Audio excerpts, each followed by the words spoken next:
నాకు శకుని వేషం చాలా ఇష్టం. శకుని ఎందుకు శకుని వేషం ఇష్టం అంటే అనుకూల శత్రువు వీడు. అనుకూల శత్రువు అంటే కౌరవులతోటే ఉంటాడు, కౌరవ సంహారాన్ని నాశనాన్ని కోరుకున్నాడు. గాంధారి తమ్ముడు తీవ్రమైన అవమానం చేశారు కౌరవులు వాడికి. మొత్తం ఆ సోదరులందరినీ చంపేశారు. ఆ సోదరులందరినీ జైల్లో పెడితే పైనుంచి ఒక అన్నం మనిషికి ఒక మెతికేసేవారు వాడు. అప్పుడు వీడు అన్నాడు, కౌరవ నాశనం అయిపోయే వరకు నేను ఇక్కడే ఉంటా కానీ అని. ఆ సోదరులు ఎంత త్యాగం అంటే అందరి మెతుకులు వీడికి ఇచ్చి ముద్ద చేసి ఇతను తిని వాళ్ళందరూ చచ్చిపోతున్నాడు. వీళ్ళ నాన్న దగ్గర ఒక వరం తీసుకుని అతని ఎన్నెముకతో పాచికలు తయారు చేసి ఈ పాచికలతోటి కౌరవ సంహారం చేసేస్తా. ఇప్పుడు ఎట్లాగా నీ ఇంట్లోనే ఉంటూ నీ క్షేమం కోరుతున్నట్టు ఉంటూ నీ నాశనం చేస్తే కానీ వాడు ఎంత కాంప్లెక్స్ క్యారెక్టర్. సిఎస్ఆర్ శకుని టక్కున సిఎస్ఆర్ గుర్తొస్తాడు మాయాబజార్లో. ముదిగొండ లింగమూర్తి గారని ఒక మహానటుడు ఉన్నాడు. కేవీ రెడ్డి గారికి right hand. KV Reddy script ఏం రాసిన కేవీ రెడ్డి గారు తీసిన ప్రతి సినిమాలోనూ ప్రధాన పాత్ర త్యాగయ్యలో త్యాగరాజస్వామి నాగయ్య వేస్తే వాళ్ళ అన్న వేషం ముదిగొండ లింగమూర్తి. వేమనలో వేమన ఆయన వేస్తే అభిరాముడు, పోతన అజామిళుడు. అన్నిటికన్నా గొప్ప వేషం ఏంటంటే ముదిగొండ లింగమూర్తి గారిది మహామంత్రి తిమ్మరసు. అందులో గజపతుల హంవీరుడు వేషం. నేను ఓ రోజు చూస్తున్నాను. ఎన్టీ రామారావు, కృష్ణదేవరాయలు, మహామంత్రి తిమ్మరసు, గుమ్మడి, ముదిగొండ లింగమూర్తి గారు సీన్ తిని అవతల పడేశాడు. అంటే వీళ్ళు కనపడలా. నటరత్న కనపడలే, టైటిల్ రోల్ కనపడలా, వీడు ఆ సీన్ని డామినేట్ చేసి తిని అవసరం పడేశాడు అంతే. ఆయన వెంటనే గుమ్మడి గారికి ఫోన్ చేశాడు, ఏంటి సార్ ఇది, ఆ సీన్ చూస్తే నాకు నిజంగా ఏమనుకోకండి, మీరు అన్నగారు కూడా కనపడలేదంటే. సార్ మహానటుడు అండి ఆయన, కావాల్సిన పేరు రావాలి అంతే. దాని ఫస్ట్ మనకిష్టమైన డైరెక్టర్ ఫస్ట్ రాస్తున్నప్పుడు మన పేరు రాస్తాడు. గురుదత్ సినిమా తీస్తున్నప్పుడు జానీ వాకర్ అని ఫస్ట్ రాసేవాడు అనమాట. గురుదత్. అందుకని అన్ని సినిమాల్లోనూ వేషంతో పాటు జానీ వాకర్కి ఒక పాట ఉంటుంది. జానీ వాకర్ అంకితం చేస్తే మందు పేరు, అసలు పేరు ఏదో అమీనుద్దీనో ఏదో లాలుద్దీనో ఏదో, బద్రుద్దీన్ అతని పేరు. నిజంగానే జానీ వాకర్ అనుకుంటున్నాను. అదే మరి జానీ లివర్ కూడా అతని పేరు కాదు, అతని పేరు వేరే, తెలుగువాడు అతను.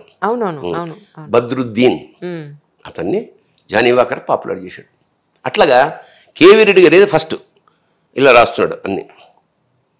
శకుని ముదిగొండ లింగమూర్తి లిస్ట్ ఇచ్చాడు అన్నమాట. ఇస్తే ఇది చెకింగ్.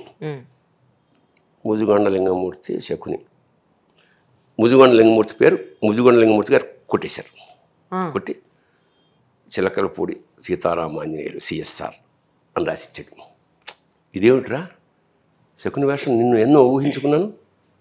లేదు, వాడు అనుకూల శత్రువు కాబట్టి అందులో కొంచెం ఎంటర్టైన్మెంట్ కూడా ఉండాలి.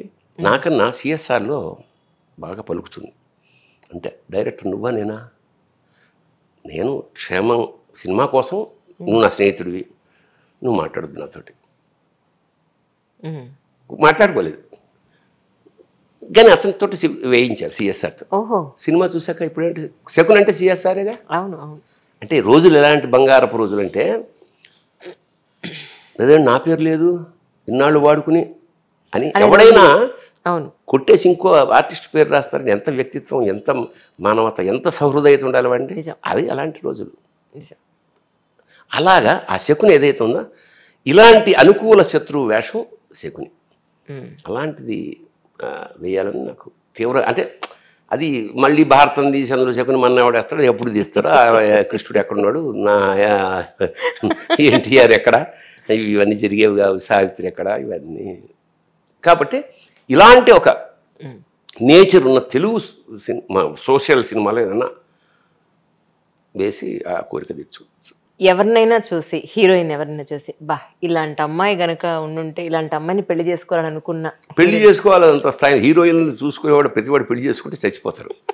రేఖ రేఖ మీద నాకు చాలా ఇష్టం. ఆ రేఖ అసలు మిథునంలో రేఖతో చేయించుదామని కూడా ట్రై చేశాం మేము. నేను బాంబేకి అట్లా వాళ్ళ రేఖని పట్టుకు అవన్నీ ఆవిడకి ఎంత తీసుకుంటుంది అవన్నీ వేసి అయితే రేఖకి మేకప్ చేసిన ఆయన ఏమన్నాడంటే, సార్ మనకు కష్టం అండి, ఎందుకంటే మీరు అప్పుడు ఎప్పుడో వచ్చి ఎప్పుడో వెళ్ళి ఇది జరిగే పని కాదు, అంటే మీరు ఇలా కంఫర్టబుల్ కాదు తీయలేరు అంటే వదిలేసా. రేఖ మీద నేను పొయిట్రీయే రాశాను. భాను రేఖ మీద రేఖ ఆమె ఓ కన్ను కామసూత్రాల కాసారం. కామసూత్ర అనే సినిమా చేసింది.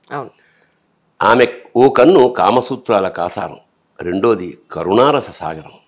శృంగార రసాది దేవతలా ఉండే రేఖ గుండెల నిండా కుతకుతలాడుతున్న లావ.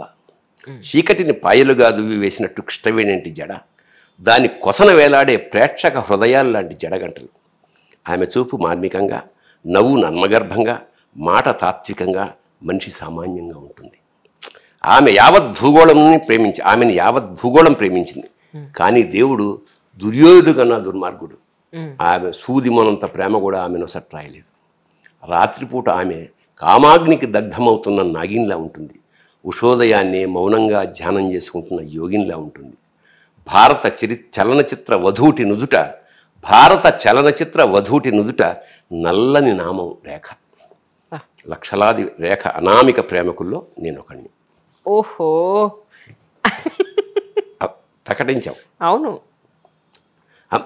అందుకని మనం ఆవిడకి మనమేవాడదని మనకు మాత్రం తెలుస్తుంది. అంటే రేఖ ఇంటర్వ్యూలు యాక్టింగ్ అవన్నీ పక్కన పెట్టి పర్ఫార్మెన్స్లు అవన్నీ పక్కన పెడితే దెబ్బతిండం వల్ల వచ్చిన ఫిలాసఫీ ఉంటుందే. ఎప్పుడైనా ఇంటర్వ్యూలు చూడు, ప్రతి లైన్కి ఆగిపోవాల్సిందే మనం. అద్భుతం. అసలు హిందీ ఇంటర్వ్యూలు నేను చాలా చూశాను సార్. ఎందుకు ఆగిపోతాం అంటే సత్యాన్ని మనం భరించలేము. అందుకే కవిత్వాన్ని ఎంజాయ్ చేస్తాం అబద్ధం కాబట్టి. కప్పి చెప్పేది కవిత్వం, విప్పి చెప్పేది విమర్శ అన్నారు. ఓపెన్ అయిపోతుంది. నగ్నంగా అలా నిలబడితే అసలు మనకి ఊపిరాడదు. That is the great philosopher. నా దృష్టిలో రేఖ గొప్ప ఫిలాసఫర్. చాలా అద్భుతమైన సమయం మాకు కేటాయించారు. ఎప్పటికీ రుణపడి ఉంటాను. Thank you so much once again sir. Thanks a lot. Thank you.